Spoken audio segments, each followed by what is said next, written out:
દાહોદમાં દાઉદી વોહરા સમાજના ધર્મગુરુ સૈયદના મુફદ્દલ સૈફુદ્દીન સાહેબના આગમન અને તેમના દીદાર માટે મોટી સંખ્યામાં ઉમટી પડી જનમેદની.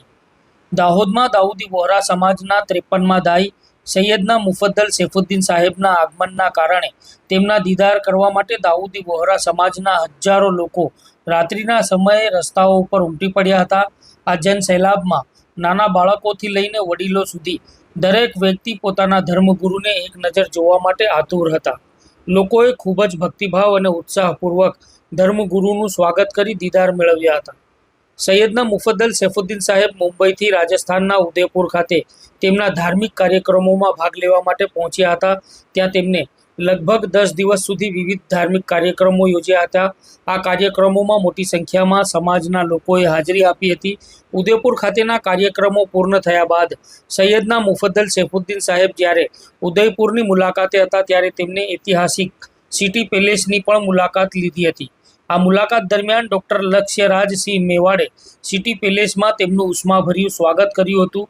સૈયદના સાહેબના આગમન પર તેમના અને તેમના પરિવારના સન્માનમાં ઔપચારિક ગાર્ડ ઓફ ઓનર પણ આપવામાં આવ્યું હતું.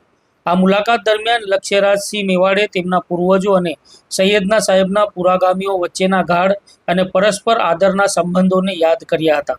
આ મુલાકાતથી બંને પરિવારો વચ્ચેના વર્ષો જૂના મૈત્રીપૂર્ણ સંબંધો વધુ મજબૂત બન્યા હતા.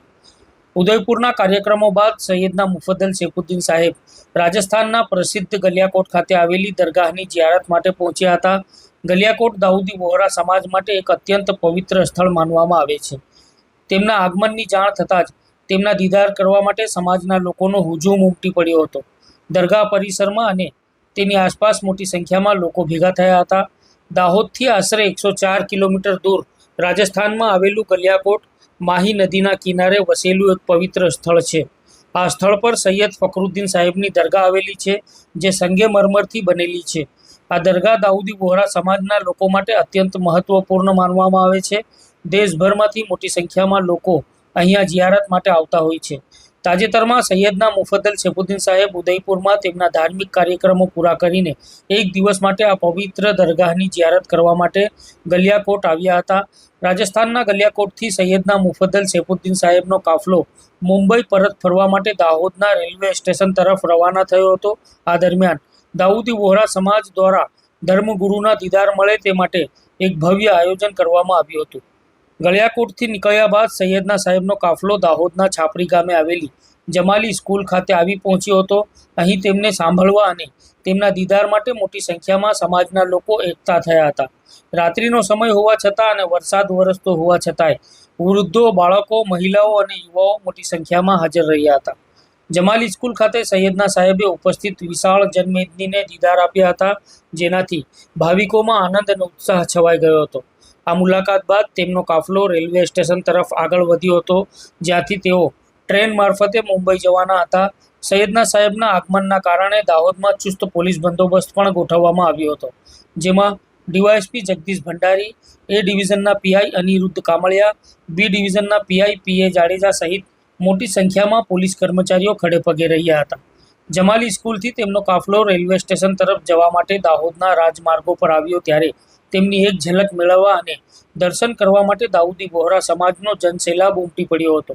જ્યાંથી તેમનો કાફલો પસાર થઈ રહ્યો હતો ત્યાં લોકોમાં તેમના દીદાર કરવા માટે હોડ લાગી હતી. સૈયદના સાહેબની મુલાકાતે દાહોદના રાજકીય અને સામાજિક નેતાઓ પણ રેલવે સ્ટેશન ખાતે પહોંચ્યા હતા. દાહોદના ધારાસભ્ય કનૈયાલાલ કિશોરી, પાલિકાના પ્રમુખ ગોપીભાઈ દેસાઈ, વોર્ડ નંબર 1ના councillor Lakhanbhai Rajgor, ward number 3ના councillor Kaidbhai Chunawala, ward number 5ના કાઉન્સિલર બીજલભાઈ ભરવાડ, શહેર ભાજપાના પ્રમુખ અર્પિલભાઈ શાહ, આ તમામ નેતાઓએ સૈયદના સાહેબની રેલવે સ્ટેશન ખાતે મુલાકાત લઈ તેમના આશીર્વાદ મેળવ્યા હતા. આખરે અવંતિકા ટ્રેન દાહોદના પ્લેટફોર્મ નંબર 1 પર આવી પહોંચતા સૈયદના સાહેબનો કાફલો તેમના પ્રાઇવેટ કોચમાં સવાર થઈને મુંબઈ જવા રવાના થયો હતો. આ સમયે પણ મોટી સંખ્યામાં દાઉદી વોહરા સમાજના લોકો રેલવે સ્ટેશન પર ઉપસ્થિત રહીને તેમના ધર્મગુરુના દીદાર મેળવવા આતુર બન્યા હતા.